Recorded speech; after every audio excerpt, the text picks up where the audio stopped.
मैं कुमार आनंद आप लोगों का हमारी प्यारी सी यूट्यूब चैनल कॉन्सेप्ट और इंग्लिश में स्वागत करता हूँ। हमारी आज की वही क्लास देयर से जुड़े हुए सब्जेक्टिव यूज को हम लोग आगे बढ़ा रहे हैं। हम लोगों ने पिछली क्लास में देयर से जुड़े हुए कुछ पॉइंट्स जाने थे। अब उस पॉइंट्स का एक बार रिवीजन करते हुए हम लोग आगे बढ़ जाएंगे। THERE पर हम लोगों का टॉपिक चल रहा है, जिसके बारे में यदि मुझे याद हो तो सबसे पहला पॉइंट जो हम लोगों ने इसके पार्ट्स ऑफ स्पीच को लेकर पढ़ा था, पार्ट्स ऑफ स्पीच को लेकर पढ़ा था, और मैंने यह कहा था कि इसका पार्ट्स ऑफ स्पीच प्रोनाउन है। पार्ट्स ऑफ स्पीच क्या है? प्रोनाउन है। और प्रोनाउन में भी यदि डिटेल में जाए तो इसका नाम एक रखा जाता है एक्सप्लीटिव प्रोनाउन। एक्सप्लीटिव प्रोनाउन, इतनी जानकारी थी। इसके अलावे कुछ और बातों का ध्यान रखा जाए तो मैंने कहा था कि इसका नाम फिलहाल इंट्रोडक्टरी सब्जेक्ट के तौर पे भी जाना जाता है। इंट्रोडक्टरी सब्जेक्ट के तौर पे हम लोग जानते हैं।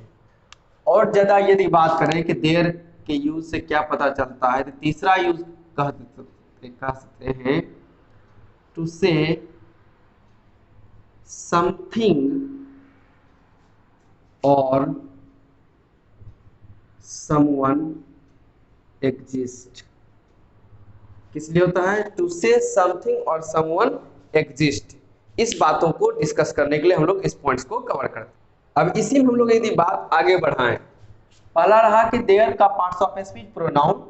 प्रोनाउन में एक्सप्लिटिव प्रोनाउन, उसके टाइप्स का नाम हो गया। फिर कहें तो इंट्रोडक्टरी सब्जेक्ट, उसके बाद कहें टू से समथिंग और समवन एग्जिस्ट। इस पॉइंट के ऊपर थोड़ा सा डिस्कशन कर लिया जाए कि कहा जाता है कि टू से समथिंग और समवन एग्जिस्ट, किसी इंसान का मतलब लिविंग बीइंग का और किसी नॉन लिविंग बीइंग का जब हम लोग एग्जिस्टेंस दिखाते हैं कि हाँ उसका एक एग्जिस्टेंस है, एक अस्तित्व है, उसका एक औदा है, उसका एक क्वालिटी है, मतलब जब उसके एग्जिस्टेंस को दिखा रहे हैं, उसके होने को दिखा रहे हैं कि कोई चीज है।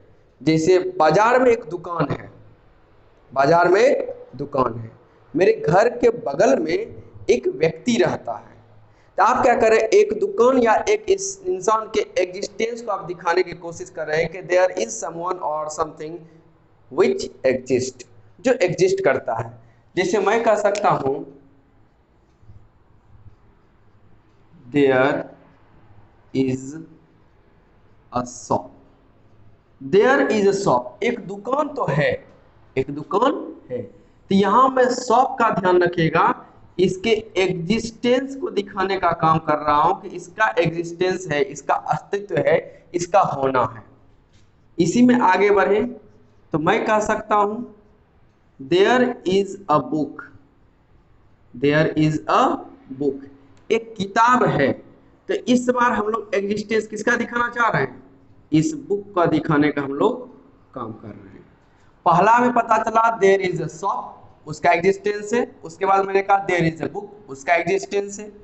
फिर मैं कह सकता हूं there is a student. There is a student, एक स्टूडेंट है। यानी इस सेंटेंस में हम लोग किसी स्टूडेंट के एग्जिस्टेंस को दिखाने का काम कर रहे हैं कि किसी का होना। मेरे क्लास में एक स्टूडेंट है, ओके। फिर मैंने कहा कि मेरे कमरे में किताब है या टेबल पर एक किताब है। मार्केट में एक दुकान है जो बहुत अच्छा दुकान है, ओके, जो जिसका या रेस्टोरेंट कह सकते हैं, ओके, या कोई शॉप है जो मेरा फेवरेट शॉप है। मैं कभी भी कोई सामान खरीदने जाता हूँ, खासकर जो फैशन से जुड़ा हुआ है, तो मैं उसी सामान दुकान से खरीदता हूँ। तो हम लोग उसके एग्जिस्टेंस को दिखाने का काम कर रहे हैं। तो ये मैंने कह दिया टू से समथिंग और समवन एग्जिस्ट। इसी में कुछ बात आगे बढ़ाएं तो इस बार बेहद ही इंपॉर्टेंट बात मैं देयर और इसका रिलेशन में वर्ब की ओर आपको लाने की कोशिश करूंगा कि देयर का रिलेशन वर्ब से कैसे बनता है। अब यहां देखिए, मैं सिंपल सा सेंटेंस लिख रहा हूं। मैंने कह दिया there dash a book, okay, और एक सेंटेंस में कह देता हूं there dash two books. Okay, इसके ऑप्शन में आपको इज या आर फिल करना है और इसके ऑप्शन में भी आपको इज या आर को फिल करना है। अब आप मुझे बताइए कि ए के सेंटेंस में कौन सा वर्ब आएगा, इट विल बी इज और आर, एंड सेकेंड सेंटेंस में कौन सा वर्ब होगा, इज और आर, मुझे बताइए।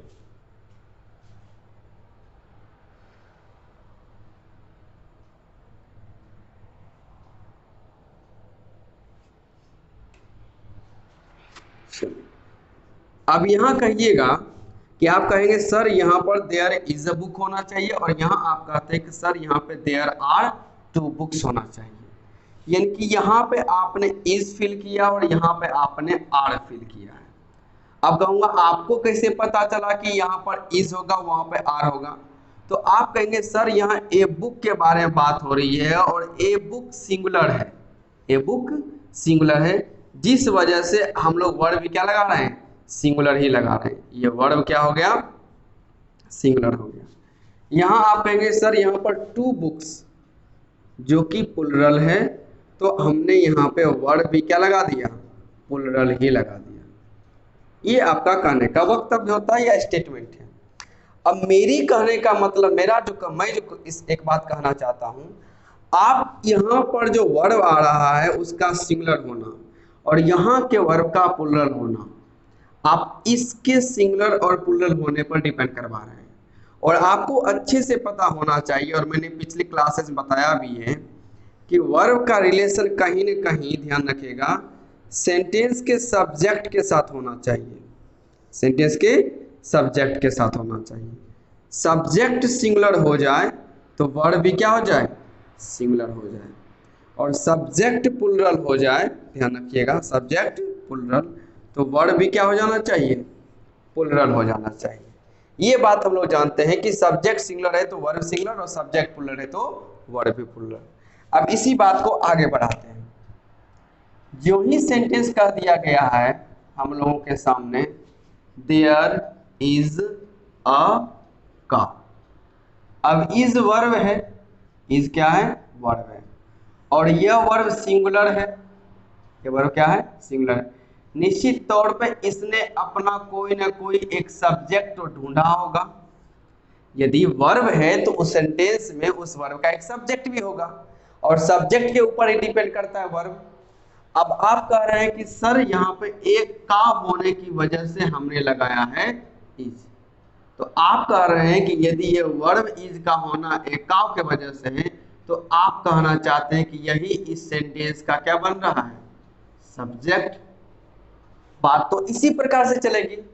यदि आप कह रहे हैं कि यहाँ इज वर्ब है जो कि सिंगुलर है, और सब वर्ब सिंगुलर होने का मतलब है सब्जेक्ट भी सिंगुलर होना चाहिए, तो आपका कथन है कि सर यहाँ पर अकाउ जो कि सब्जेक्ट बनेगा और क्या है, सिंगुलर है, क्योंकि आपने एकाव को देखकर इज लगाया है, और जब आपने एकाव को देखकर इज लगाया यानी वर्ब लगाया है, तो आपके अनुसार या हमारे अनुसार वही आपका सब्जेक्ट बनेगा। आप वर्ब किसको देख के लगा रहे हैं कि that will be subject of the sentence, okay, because we know that कि there is a agreement between subject and verb, कि subject and verb के बीच एक agreement तो है, and the agreement says that a singular subject takes a singular verb and a plural subject will take a plural verb। agreement तो यही कहता है कि verb singular subject singular, verb plural subject plural, या opposite कह के कहें कि सब्जेक्ट सिंगुलर तो वर्ब सिंगुलर, सब्जेक्ट प्लुरल तो वर्ब प्लुरल। और हमने कहा कि इस वर्ब का सिंगुलर होना मतलब आपने कहा एक काव के अनुसार, यानी आपने इसको सब्जेक्ट में और सब्जेक्ट में काव क्या है, सिंगुलर है। लेकिन हमने पिछली क्लास में सीखा था कि देयर को क्या कहते हैं जी, तो हमने इसको कहा था इंट्रोडक्टरी सब्जेक्ट, इंट्रोडक्टरी सब्जेक्ट हमने इसको कह दिया था, इसमें कोई शक नहीं होना चाहिए। अब कहने का मतलब है कि ये भी सब्जेक्ट है, ये भी सब्जेक्ट है, तो क्या देयर के अनुसार देख के वर्ब नहीं लगेगा। अब देखिए कैसे ये लॉजिक आता है, तो दूसरा सेंटेंस लेते हैं, देयर आर टू काउस। अब यहां पर आर वर्ब है और यह प्लुरल है, तो कहीं ना कहीं इसके सेंटेंस का सब्जेक्ट भी तो होगा। तो आप कहते हैं कि सर यहाँ आर जो हमने लगाया है ये टू काउज को देख कर लगाया है। किसको देख कर लगाया है? टू काउज को देख कर लगाया है।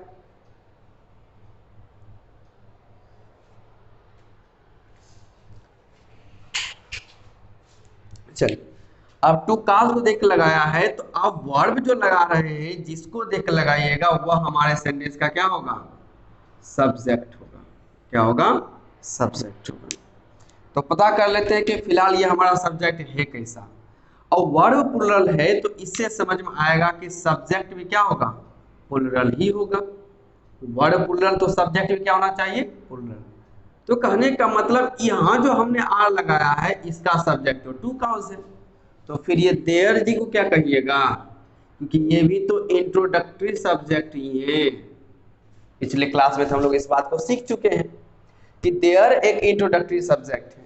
तो कहने का सेम अभी तक का जो हम लोगों का कॉन्सेप्ट निकल के आ रहा है, जो कंक्लूजन निकल के आ रहा है कि देयर को हमने इंट्रोडक्टरी सब्जेक्ट कहा, लेकिन उसके अनुसार हमने वर्ब नहीं लगाया है।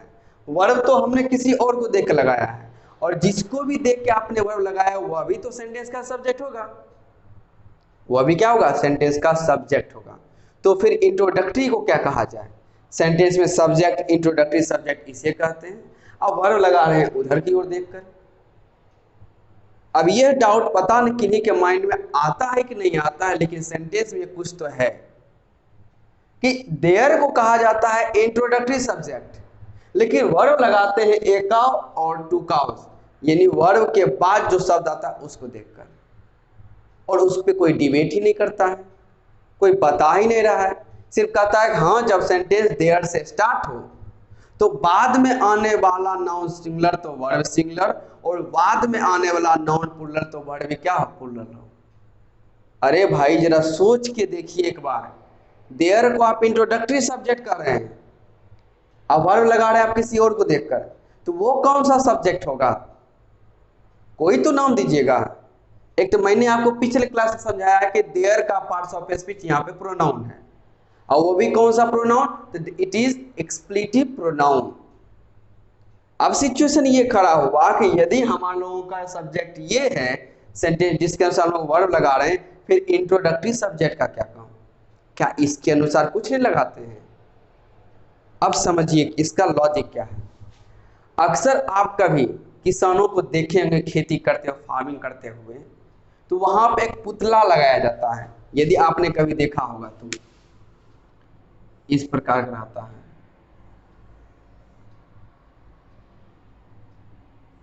एक पुतला लगा रहता है, पता ना कैसा बनेगा।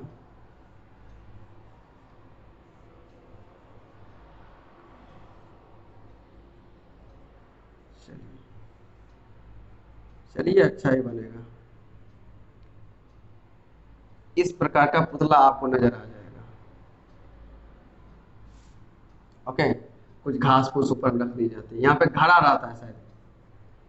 ओके, अब खेतों में ये लगाया जाता है, ध्यान रखिएगा, खेतों में यह लगाया जाए जहां पे फसलें होती हैं, ध्यान रखिएगा। अब यह काम क्या करता है? ये असली इंसान तो है नहीं, लेकिन पक्षियां जो हैं, ध्यान रखिएगा, जो दाना चुगने या फसल को खराब करने आते हैं, उनके नजर में ऐसा लगता है कि यही असली है। उनको लगता है कि यह जो है एक असली इंसान है। Okay, it is a live person, लेकिन ऐसा तो है नहीं। ये तो बस असली इंसान को इंट्रोड्यूस करने के लिए आया है या उसके फॉर्म में रखा हुआ है, ये असली है नहीं। इसे भी तो इंट्रोडक्टरी कहा जाएगा या शो केस में रखा जाता है। हम लोग कभी मोबाइल खरीदने जाते हैं, दुकान में जाइएगा तो आप मोबाइल पसंद करते हैं, सबसे पहले आपको एक इंट्रोडक्टरी मोबाइल दिया जाता है, इसे हम लोग करते हैं डेमो। वो बस छू लीजिएगा, हो गया, उसका कोई फंक्शन है कुछ नहीं होता है। आप बस सेलेक्ट कर लीजिए, तब आप ओरिजिनल उसी पीस में आपको दिखाएगा। तो सबसे पहले वो आता है इंट्रोड्यूस करने के लिए। ओरिजिनल मोबाइल तो बॉक्स में सील लॉक है, सील किया हुआ है, वो तो आप खोल के दिखाएगा नहीं। तो सामने से एक डेमो मोबाइल या इंट्रोडक्टरी, तो ये चीज ध्यान रखिएगा, जिसे इंट्रोडक्टरी कहते हैं उसे क्या कहते हैं? डेमो। तो जिसे हम लोग इंट्रोडक्टरी सब्जेक्ट कर रहे हैं इसे हम लोग चाहें तो डेमो सब्जेक्ट भी कर सकते हैं, डेमो सब्जेक्ट भी कहते हैं। ये बस डेमो देने के लिए आया है। ओके, जिसका काम क्या है, इस देयर का इंट्रोडक्टरी सब्जेक्ट हो या डेमो सब्जेक्ट हो, टू से समथिंग और समवन एग्जिस्ट, कोई वस्तु या कोई भी इंसान एग्जिस्ट करता है। तो यह ध्यान रखिएगा, किसी इंसान के एग्जिस्टेंस को दिखाने के लिए आता है कि खेत में कोई एक इंसान है जो फसलों की रखवाली कर रहा है, जिससे कोई जानवर या कोई पक्षी उस खेत में ना आ जाए। असल में तो ये है नहीं, ये तो असली है ही नहीं, लेकिन काम तो कर जाता है ना, असल इंसान तो कोई और है। तो उसी तरीके से देयर भी इस सेंटेंस में सब्जेक्ट है, नाम रख दिया गया इंट्रोडक्टरी सब्जेक्ट, लेकिन ये एक नकली सब्जेक्ट है, डेमो सब्जेक्ट है। अब नकली सब्जेक्ट को वर्ब दे पाइएगा क्या? ये पुतला कभी खाना खा पाएगा, कभी मूव कर पाएगा, ब्रीदिंग कर पाएगा, लिसनिंग कर पाएगा, इंग्लिश कभी सीख पाएगा, स्पोकन सीख पाएगा, डिस्क्रिप्टिव पेपर कभी लिख पाएगा, आपके और हमारे साथ कभी बातें कर सकता है? ये नहीं कर सकता है। उसी प्रकार से जब किसी भी वस्तु या किसी भी इंसान के एग्जिस्टेंस को दिखाने के लिए देयर को सिर्फ हम लोग इंट्रोड्यूस करने के लिए लाते हैं, जिसको हम लोग इंट्रोडक्टरी सब्जेक्ट कह देते हैं। असल सब्जेक्ट ये है, यानी यहाँ जो लिखा हुआ है यही हम लोगों का रियल सब्जेक्ट है, यही हम लोगों का क्या है? रियल सब्जेक्ट है, जिसके अनुसार हम लोग क्या लगाते हैं? वर्ब लगाने का काम करते हैं। तो इस बात को नोट कर लीजिएगा, ध्यान रखिएगा, जैसे लिखना हो वैसे लिख लीजिएगा। आपको अच्छे से पता होगा कि मैंने कब बात कहाँ क्या क्या लिखा है। आप वीडियो को पीछे करके अपना लिख लीजिएगा सही पैटर्न पे। मुझे जैसा मना रहा है मैं वैसा लिख दे रहा हूँ। तो समझ में ये आया कि देयर से जब कोई सेंटेंस स्टार्ट होता है तो यहाँ पर आप जो भी वर्ब लगाइएगा, इस वर्ब का रिलेशन इससे कुछ नहीं है। इस वर्ब का रिलेशन यहाँ आ रहे नाउन से है। नाउन सिंगुलर हो सकता है, नाउन प्लुरल हो सकता है। सिंगुलर तो वर्ब भी हो जाएगा सिंगुलर, ध्यान रखिएगा, और ये प्लुरल तो यहाँ पर आने वाला वर्ब भी क्या हो जाएगा? प्लुरल हो जाएगा। इस बात को याद रखिएगा कि जब भी कोई सेंटेंस देयर से स्टार्ट होगा एग्जिस्टेंस को दिखाने के लिए, तो वर्ब जो है वो अपने बाद वाले आने वाले नाउन के अनुसार सिंगुलर या प्लुरल होगा। यही एक नियम किताबों में लिख दिया जाता है, जिसको समझाने में मुझे इतना सारा टाइम लग रहा है। तो कॉन्सेप्चुअल पढ़िएगा, क्लैरिटी के साथ पढ़िएगा, तब सबको बात समझ में आता है कि ऊपरी ऊपरी पढ़ के निकल जाएं। कोई 4, 5, 6, 7, 8 क्लास के स्टूडेंट्स नहीं हैं। बात समझ रहे हैं? जिस लेवल में है उस लेवल के एटीट्यूड रखिए, बिहेव कीजिए उसके मुताबिक, बोलने का तरीका उस लेवल का होना चाहिए, अंडरस्टैंडिंग उस लेवल की होनी चाहिए। और यदि आपकी अंडरस्टैंडिंग नहीं है उस लेवल की तो उसको इम्प्रूव कीजिए। इम्प्रोवाइजेशन करने में कोई प्रॉब्लम नहीं है, यदि आप में अभी तक नहीं हुआ है, इसमें हिचकिए नहीं। कुछ आदतों में बदलाव लाइए अंडरस्टैंडिंग के साथ। हर कोई इंसान ला रहा है तो हम सब क्यों नहीं लाएंगे? ओके, तो पढ़ाई के साथ साथ अपने बात करने के तरीके और अंडरस्टैंडिंग पोजीशन में भी या बात करने के तरीके जैसे हो सकता है सब में बदलाव लाइए और अपडेट होते रहिए, अच्छा रहेगा। इसको लिख लीजिए, फिर मिलते हैं।